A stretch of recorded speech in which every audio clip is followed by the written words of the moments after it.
Anazın axır gecəsidir. Zəhra sabah bu bəxt yox. Zəhra sabah bu bəxtdə yox. Dönərsən,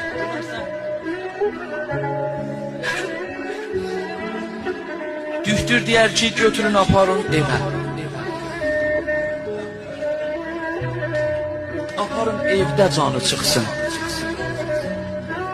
Nənəni gətirərlər evə, özü də bilər, dayon nənə evinə qonaq kimi bular. Balalar səy elərlər, hərəsi bir dilindən nənəni danışdırırlar, nənə mənlə danışır.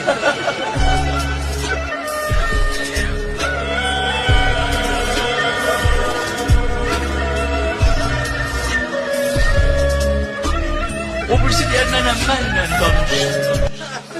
O birisi deyər, nənə mənə bax. Bu gecə dəqiqən o səhnə vardı Əlinin evində. Zəhra bilmək Həsənə bax. Bilmək Hüseynə bax.